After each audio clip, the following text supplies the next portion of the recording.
다시 돌아왔습니다. 슈퍼맨이 돌아온 게 아니라 이경락이 돌아왔습니다. 이경락의 돈 버는 락TV. 오늘 먼저 이제 해자가 있는 기업 설명드리기 전에 시향부터 잡아놓고 진행하도록 하겠습니다. 지금 이제 최근에 시장이 많이 올라왔죠. 가장 중요한 이슈는 정점이 지났다라는 거죠. 뭐가요? 그렇죠. 코로나 확진자 수도 그렇고 사망자 수도 그렇고 정점이 지났다. 이탈리아 같은 경우에도 신규 확진자 수 점진적으로 줄어드는 모습인데 우리가 여기서 또 7일 이동평균선을 통해서 보면 더 쉽게 알 수 있죠. 이동평균선이 아래로 내려오는 그런 모습을 보여줍니다. 스페인도 마찬가지고 이탈리아, 스페인 정말 심했죠. 독일도 마찬가지입니다. 유럽 전역에서는 일단은 신규 확진자 수가 우하향하는 그런 추세를 보여주고 있고요. 또 하나 이제 중국미 글로벌 신규 확진자 수 추이를 본다라고 하더라도 중국 같은 경우에도 점진적으로 꺾여가는 그런 구조를 보여주고 있습니다. 그리고 이제 중국 제외 글로벌 누적 확진자 수 일간 증가율. 근데 여기서 중요한 부분 7일 이동평균선을 보면 알 수가 있죠. 글로벌 시장 전반적으로 우하향하는 것을 지금 느낄 수가 있죠. 그래서 이제 정점이 지났다라는 논리가 지금 만들어지면서 시장이 올라가고 있는데 우리가 여기서 이제 많은 부분들 우리 개인 투자가들이 최근에 코로나 관련된 치료제나 백신 또는 마스크 관련된 테마주들 많이 진행하시거든요. 정점이 지난 국면에서는 이제는 더 이상 테마주들은 조금 멀리하는 것이 맞지 않냐 이렇게 바라보는 것이 좋아요.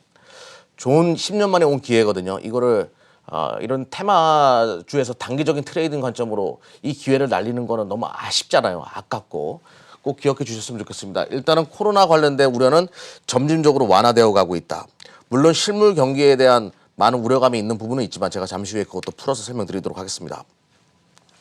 일단은 그래서 국내 시장 같은 경우에는 많은 부분 이제 시장에서 대한민국 지수의 가장 큰 리스크는 뭐냐? 많이 올라왔다는 것이 리스크다. 1439포인트에서 1860포인트까지 왔으니까 많이 올라왔죠. 상당히 많이 올라온 겁니다.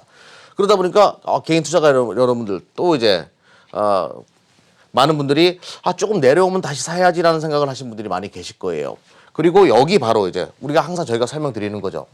요 하늘색 차트로 시장 코스피 시장 흐름입니다. 하늘색 차트로 색깔이 변화하고 검정선과 이것이 맞물렸다는 얘기는 그렇죠. 매물선과 지금 맞물려 있는 현재 자리다 이렇게 보시면 되겠어요. 그래서 지금 여기서 등락은 어쩔 수 없이 이루어질 수밖에 없지만 어제 전일자 근데 나스닥이가 재밌는 흐름을 보여줬습니다. 바로 이 검은색 선을 돌파하는 그런 흐름을 보여줬죠. 깔끔하게 돌파를 해줬어요. 여기서도 등락을 거듭하다가 여기를 돌파했기 때문에 미국은 새로운 국면으로 접어들었다. 이렇게 보시면 되겠습니다.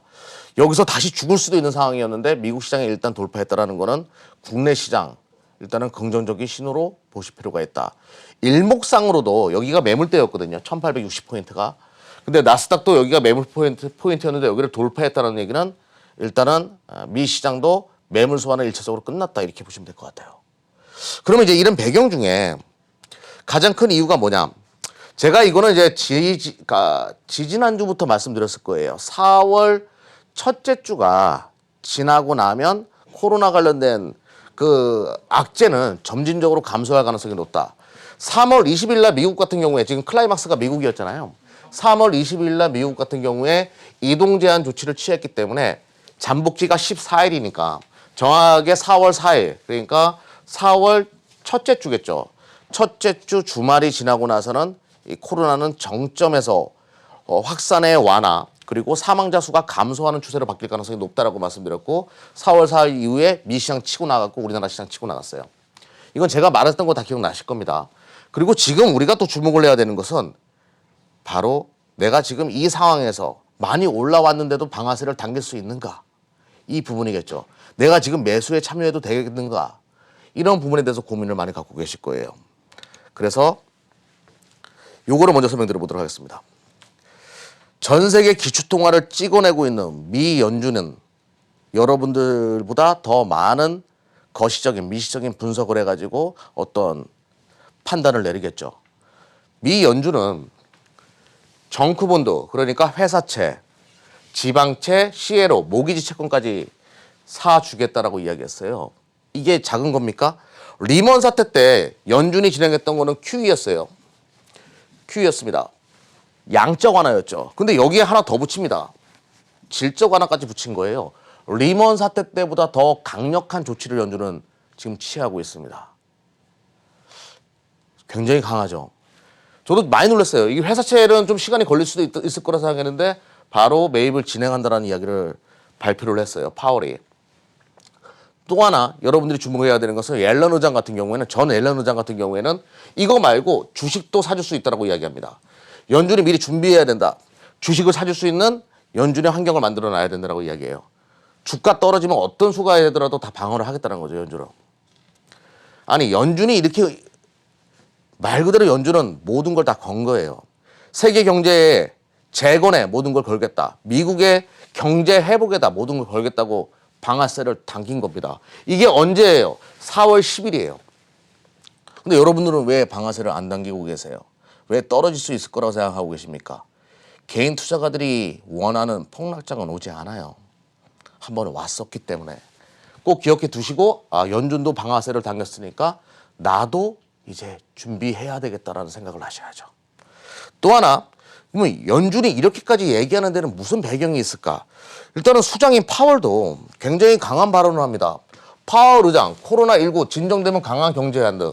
이 얘기가 작은 것 같죠. 시장에서 말하는 L자형 불황 이런 것이 아니라 U자형 불황 이것이 아니라 V자형 경제 회복을 파월이 얘기합니다. 연준의 의장이. 절대 입을 함부로 말을 할 수 없는 위치에 있는 사람이에요. V자 반등이 나온다. 그렇죠. 뭔가 믿는 구석이 있다는 얘기예요. 파월 의장은 무엇을 믿는 걸까요? 이것도 분명히 믿는 구석이 있다라는 그때 뭐 제가 쓴 기사가 아닙니다. 기자들이 충분히 했던 얘기예요. 파월이 어딘가 믿는 구석이 있는 것 같다라고 얘기했습니다. 파월은 무엇을 믿는 거예요? 그렇죠. 사람에 대한 이해일 수 있어요. 지금 중국 같은 경우에 코로나가 조금 잠잠해지기 시작하니까 이게 저번 주 사진입니다. 중국 황산에 관광객들이 2만여 명이 몰렸어요, 지금. 인간은 이런 겁니다, 원래. 우리나라도 중국 사람들이니까 그렇겠지 이렇게 생각하는 분들 계실 텐데 그거는 너무 오만한 생각이시고요. 대한민국 사람들도 그랬었어요. 우리도 신종플루 때 2009년 신종플루가 발생했죠. 그때 여행자 객수가 급감했다가 2010년도 인천공항에 발 디딜 틈이 없었습니다. 이걸 우리는 뭐라고 이야기하죠? 보복적 소비라고 이야기하죠. 전 세계에 지금 중국을 제외하고 최소 7천조의 자금이 풀렸습니다. 소비 부양책으로요. 전 세계 중국을 제외하고 이 7천조의 자금이 보복적 소비로 이어질 가능성이 높다는 얘기죠. 파월 의장은 이걸 예상하는 거예요. 원래 사람들은 그렇거든요. 내가 소비를 누군가에 의해서 어떤 환경에 의해서 내가 못한다라고 하면 조금만 완화되기 시작하면 보복적 소비가 진행되고 경기는 V자 반등이 나올 가능성이 높다라는 거예요. 지금 시장이 이렇게 미시장이 올라오고 매물대를 뚫고 지나가는 것도 바로 이 보복적 소비 가능성에 대해서 시장은 베팅을 하는 겁니다. 그리고 이례적으로 경기 부양책 7천조 이상입니다. 이건 최소 자금이에요. 이것이 소비로 쏠린다라고 생각하면 이제부터 여러분들은 이것만 기억하시면 됩니다. 경기가 다 올라오고 호황이 됐을 때 기회는 찾아오지 않아요. 이렇게 어떤 악재가 터져가지고 시장이 폭락을 했을 때 기회가 찾아오는 겁니다. 지금 시장은 분명히 누가 봐도 기회예요. 여러분들 다 알고 있을 겁니다. 많은 개인 투자가 여러분들이 최근에 동학 개미다 해가지고 주식 투자를 하세요.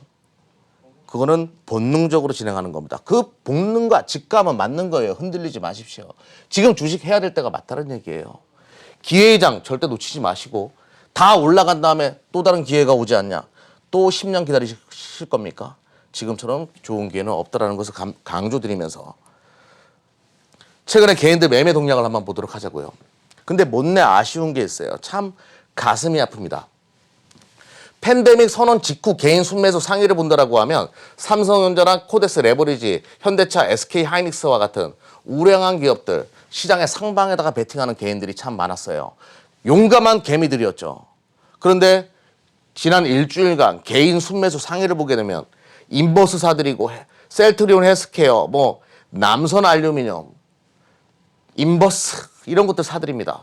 테마성이 강한 정치 테마주들이나 바이오 또는 이제 인버스 시장 하방에다 걸기 시작하는 거죠. 개인들이. 그렇습니다. 답답하니까 조금 더 빠른 길을 또 고질적인 욕심을 부리는 겁니다. 개인들이 가장 큰 투자하는 데 있어가지고 크게 수익을 못 내는 가장 큰 원인이 뭐라고 생각하세요? 정보력이 떨어져서요? 아니면 자본이 많지 않아서요? 그 이유는 딱 하나입니다. 욕심 때문에 그런 거예요. 욕심. 좀 빠른 게 없을까? 좀 기다리면 충분히 중장기적으로 이런 좋은 기회에 삼성전자 주식 샀는데 좀 내비두면 좋은 수익이 날 수 있는 전략을 구사했음에도 불구하고 답답해. 좀 빠른 거 없나? 이렇게 전략을 자꾸 변화시키니까 이 개인에게 가장 중요한 장점인 유동성을 쓸데없는 데서 너무 활용한다는 거죠. 그러다 보니까 많은 기회비용을 버리는 결과가 많이 만들어진다. 팔지 말고 기다리는 것이 맞다는 얘기예요. 또 하나 개인들이 최근에 팔고 있는 이 자리에 누가 또 사들이기 시작하냐. 외국인, 삼성전자 수급분들이라고 하더라도 개인들은 요즘에 적극적으로 매수 안 해주는데 외국인들은 최근에 집중적으로 삼성전자를 사들이는 모습을 보여주죠. 주가는 많이 반등은 안 나왔지만 그 구간에서 외국인들의 매집이 진행됐다. 삼성전자는 개인들이 지금은 매수 안 해주고 있고 꼭 기억하셔야 됩니다. 자, 이제 그러면 우리가 무엇을 사야 되는지 기회장이라는 거 알겠다. 지금부터 어떤 해자가 있는 기업을 잡아야 될지 본격적으로 설명드려 보도록 하겠습니다. 제가 지금 여기서 꿀팁을 하나 드릴 거예요. 꼭 요거는 기억하셨으면 좋겠습니다. 아시나요? 제가 소식적에 조성모 닮았다는 소리 많이 들었는데 아시나요? 아무튼 아시나요? 예, 여러분들이 이 법칙을 꼭 아셔야 된다는 것을 강조드리기 위해서 설명드리도록 하겠습니다. 무슨 법칙이냐면요. 시장의 법칙이에요. 시장의 법칙 제가 코스닥 시장의 법칙 하나 만들어 드릴게요. 4분기에 주식은 매도해라. 자, 추석이 끝나고 나면 날씨가 쌀쌀해지기 시작하면 내가 가지고 있던 주식을 매도해라. 그리고 언제 다시 매수하냐면요. 크리스마스 이브에 매수하는 겁니다. 크리스마스 전후라고 얘기할게요. 내가 매수하는 겁니다. 그러면 여러분들 이런 생각할 거예요. 산타랠리라는 관점으로 봐라. 이렇게 생각하는 분들이 계실 거고. 또 1월 효과. 그래, 1월 효과를 노리다라는 얘기구나. 그 얘기가 아닙니다. 원래 주식은 대부분 코스닥 같은 경우에는 4분기에 대부분 쉬어요. 그리고 12월 달이 됐을 때 기관 투자가들이 회의를 하죠. 무슨 회의를 할까요? 다가오는 새해에 집중적으로 매집해야 되는 종목을 선별하자. 그래서 1월, 2월 달에 1월 효과라고 했지만 1월, 2월 달에 가장 강하게 치고 나가는 종목이 근데 여기서 테마주는 제외해야 됩니다. 종목이 그 해 한 해 시장 주도주가 됩니다. 그 1년 내내 좋다는 얘기예요. 무슨 말인지 아시겠습니까? 1월, 2월 가장 강했던 종목이 그해 가장 강한 주도주가 된다. 자, 무슨 말인지 제가 한번 보여드릴게요. 결과로. 우리 24시 클럽에서 2018년도 4분기죠. 4분기 때 네페스를 봐라 이렇게 이야기했습니다. 비메모리 반도체 봐라라고 이야기했어요. 네페스가 어떻게 움직였는지 보면 답이 나올 겁니다. 이게 275%인가 올라갔는데 자 2018년도 4분기예요. 1월, 2월 달에 굉장히 강한 흐름이 만들어지죠. 1월, 2월 달에 시장 대비해서 강한 종목이 1년 내내 주도주가 된다는 얘기예요. 에이, 이것만 가지고 우연의 일치겠지. 이런 생각을 하는 분들이 계실까 봐 하나만 더 보여드릴게요. 2014년도, 2015년도 시장의 주도 섹터는 뭐였어요? 화장품이었죠. 아모레퍼시픽 2014년도 1월, 2월 달에 가장 강한 종목이었어요. 대형주 중에서 1년 내내 달렸습니다. 그리고 4분기 때 쉬죠. 그리고 2015년도 1월, 2월 달에 가장 강한 종목이었습니다. 1년 내내 달리는 모습을 보여줬어요. 1월, 2월에 기관과 외국인들이 다음에 전략으로 그러니까 전년도 12월 달에 집중적으로 매집하려 내년 이익 추정치가 가장 높은 종목을 선별하지 않겠습니까? 그러면 1월, 2월 달에 강한 매기가 들어오고 계속 가는 그런 성향을 보여준다는 얘기죠. 단 여기서 테마주는 제외예요. 테마주는 1월 달 정책 효과로 올라갔다가 대부분 죽어버립니다. 하지만 실적주들은 이런 식으로 올라간다는 얘기죠. 그러면 답이 나왔죠. 올해 2020년도 1월 효과 주인공은 어떤 섹터였죠? 자, 기억나시나요? 1월 효과 뭐가 강했어요? 2020년도 2차 전지가 강했잖아요. 2차 전지.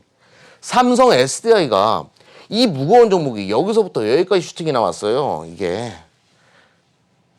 거의 뭐 50% 이상이 났죠. 이 무거운 종목이. 아니 이 무거운 종목이 이렇게까지 슈팅이 났었다는 얘기죠. 1월, 2월 달. 그러면 올해 주도주는 뭐예요? 2차 전지라는 얘기예요. 딴 거 할 필요가 없어요, 지금. 그럼 2차 전지가 왜 이렇게 강한가? 지금부터 좀 설명을 드려보도록 하겠습니다. 테슬라가 또 어제 한 9% 뜨고 지금 시가에서 한 6% 뜨는 걸 제가 보고 왔는데 테슬라가 지금 이 난리통에도 급등하고 있거든요. 이유가 뭘까요? 아, 테슬라가 뭐 좋은 뭐 JP 모건이나 골드만삭스 이런 증권사에서 좋은 보고서가 나가지고 그럼 좋은 보고서가 왜 나왔을까요? 이 와중에도 테슬라 올해 1분기 7만 9천 대 예상했습니다. 7만 9천 대 판매를 예상했는데 코로나 이전에 예상한 거예요. 근데 지금 8만 2천 대 나옵니다. 8만 2천 대. 예상치를 상회한 거죠. 그러니까 증권사 투자은행들이 보고서를 번복하는 거죠. 생각보다 너무 좋다. 그러면 테슬라가 왜 이렇게 잘 나왔는가? 지금부터 함께 이야기 한번 해보자고요. 중국에서 요게 잘 팔립니다. 테슬라 모델 3 롱 레인지. 이게 왜 잘 팔리는지 한번 이야기해 보도록 하죠. 전기차거든요. 한 번 충전해가지고 668km 가요. 그리고 제로백은 5.3초고요. 한 번 밟아가지고 100km 가는데 5.3초면 되는 거예요. 근데 가장 중요한 거 34만 위안이라는 겁니다. 34만. 우리나라 돈으로 얼마죠 이게? 5,800만 원이에요. 가성비. 아니 이런 성능을 가지고 있는데 5,800만 원에 팔린다. 전기차인데. 가성비가 워낙 뛰어나잖아요. 중국에서 잘 팔릴 수밖에 없는 거죠. 근데 요걸 누가 만들어요? 요거를 LG화학이 만들어요. 시청자 여러분들 국뽕에 취하겠네요 오늘. LG화학 그래서 2월달 올해 2월달 판매량 증가를 보게 되면 작년 대비해서 156% 성장했습니다. 그래서 세계시장 점유율이 29.6%까지 올라갔어요. 이제 파나소닉 목전까지 갔죠. 2월달에 그 LG화학의 이렇게 매출액이 크게 증가했던 부분들, 전기차용 배터리 점유율이 크게 증가했던 가장 큰 원인은 원래 파나소닉과 LG화학 거를 중국 내에서 테슬라가 같이 썼습니다. 그런데 2월달 되고 나서 롱레인지가 잘 팔리고 나서 LG화학 거를 많이 쓰기 시작한 거죠. LG화학이 실적이 굉장히 좋아지는 거예요. 올해 한번 그 1분기 뚜껑 열어보게 되면 굉장히 좋은 결과가 나올 수 있다는 얘기죠. 그리고 삼성, SDI, SK이노베이션도 많은 부분 성장할 수밖에 없고 지금. 아무튼 지금부터 왜 테슬라가 중요한지에 대해서 설명드릴게요. 많은 분들이 유가가 떨어지니까 전기차 내연기관 차량 수요가 더 증가하는 거 아니야? 전기차 소비가 감소하는 거 아니야? 이런 생각을 하는 분들이 계시는데 이 판때기가 왜 어떻게 변화하고 있는지 제가 보여드리겠습니다. 전 세계 자동차 소비의 25% 정도를 차지하는 미국 내에서 어떤 현상이 발생했냐면요. BMW, 메르세데스 벤츠, 아우디 2014년도부터 그 점유율은 계속 떨어져요. 근데 테슬라는 무섭게 치고 나오죠. 가장 주요한 그 국가 중에 하나인 미국에서 테슬라한테 점유율을 다 뺏기고 있습니다. 그리고 지금 안방인 유럽 내에서도 이들의 점유율은 계속 줄어들고 있는데 테슬라만 그 점유율이 빠르게 올라가고 있죠. 내 안방까지 내준 상황이에요. 근데 중국은 지금 어떻게 됐다고요? 테슬라가 거기서 중국에서 생산 제끼면서 중국 시장 점유율 다 뺏어가고 있어요. 폭스바겐의 점유율 다 뺏어가고 있단 말이죠. 지금 유럽의 자동차 업체들이 내가 과거 아이폰이 그러니까 스마트폰이 나왔을 때 노키아나 모토로라처럼 될 수 있다라는 경각심을 지금 갖고 있다는 얘기예요. 그래서 이들도 어쩔 수 없이 테슬라를 잡기 위해서 전기차로 갈 수밖에 없는 구조라는 거죠. 판때기가 그렇게 변화한 거예요. 또 하나. 그런데 참 재미난 게 유럽의 업체들 자동차 잘 만들지 않습니까? 유럽 내에서 전기차들은 이제 많이 나왔어요. 그런데 테슬라만이 아주 무섭게 성장하고 있습니다. 다른 것들은 성장하는 것도 찔끔 뭐 역성장하고 이러고 있는데 뭐 르노 조에, 닛산 리프, BMW i3 이런 것들은 이렇게 성장하는데 테슬라 모델 3만 급격하게 성장하죠. 그 이유가 뭐예요? 시장의 소비자들은 합리적이죠. 가성비가 뛰어나기 때문이에요. 가격 대비해서 성능이 너무너무 만족스러운 거예요. 근데 심지어 자율주행까지 돼버려요. 이거를 어떻게 이기냐 이거죠. 이거를. 이길 수가 없는 상황이 벌어진 거죠. 그러면 폭스바겐이 어떻게 해야 되겠습니까? 전 세계 시장 점유율 1위, 그리고 중국의 부동의 1위, 폭스바겐. 지금 테슬라한테 다 뺏기고 있거든요. 폭스바겐은 전기차를 내놓을 수밖에 없는데 지금 골프 이거보다 더 싸게 내놔야 되는 얘기예요. 테슬라를 잡기 위해서는. 적자를 보더라도 싸게 전기차를 내놔야 된다는 얘기죠. 독일 정부도 보조금 지원을 엄청나게 해줘야 된다는 얘기예요. 지금. 결론. 유럽의 업체들이 테슬라를 잡으려면 배터리 어디 거 써야 돼요? 중국 거 CATL요? 아직까지 리튬 기반이에요. 그죠? 파나소닉이요? 일본은 그 장인 정신 때문에 기업이 성장을 못합니다. 대량으로 고객사들이 원하면 생산 캐파를 증가시키면서 만들어줘야 되거든요. 유일한 대안이 한국밖에 없는 거예요. 대한민국. 대한민국 배터리 3사 LG와 삼성 SDI, SK이노베이션. 성장할 수밖에 없는 환경이 만들어졌다는 얘기예요. 그래서 1분기 때 1월, 2월 달에 그 종목들이 쳤던 겁니다. 그러면 이 판때기가 코로나 때문에 엎어진다고요? 그럴 가능성은 희박하죠. 그러면 그것들이 지금 무너졌을 때 어떻게 해야 될까요? 사야 되는 거죠. 그래서 오늘 여러분들에게 해자가 있는 기업 한 종목을 설명을 드리려고 합니다. 그래서 요것 좀 보셨으면 좋겠어요. 유럽 배터리 공급 추정치를 본다라고 하더라도 LG가 2019년도 40기가와트에서 68기가와트 2020년도 크게 증가시키는데 SK이노베이션은 1기가와트에서 5기가와트 5배 증가시켜요. 삼성 SDI는 8기가와트에서 16기가와트 2배 증가시킵니다. 어떤 업체들 대비해가지고 유럽 내에서 가장 공격적인 행보를 보여주는 업체가 대한민국 업체다는 거예요. 여러분들. 그럼 여기에 들어가는 기본적인 공정에 또 들어가는 뭐 놀스보트 이게 이제 폭스바겐과 조인트 벤처를 만든 배터리 회사거든요. 뭐 CATL, LG와 SK이노베이션, BYD, 삼성 SDI 다 들어가는 장비 회사가 하나 있습니다. 그 기업이 이제 CIS예요. CIS는 전국 공정에 들어가는 그 장비를 만들어내는 기업인데요.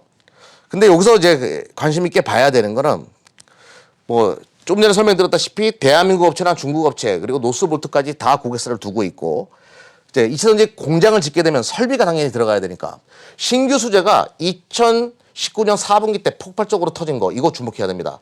요 흐름이 올해까지 계속될 가능성이 높다는 얘기예요. 작년 하반기부터 터지기 시작했으니까. 그리고 또 하나 왜 해자가 있는 기업이냐. 이 대한민국 배터리의 가장 큰 문제는 성능도 좋고 에너지 밀도도 좋고 다 좋아요. 근데 폭발하면 걷잡을 수가 없습니다.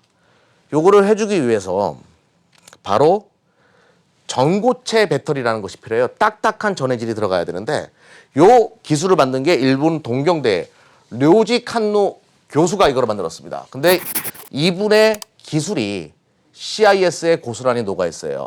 CIS는 지금 합성으로 전고체를 만들 수 있습니다. CIS 오늘 첫 시간으로 소개시켜드린 해자가 있는 기업이었습니다.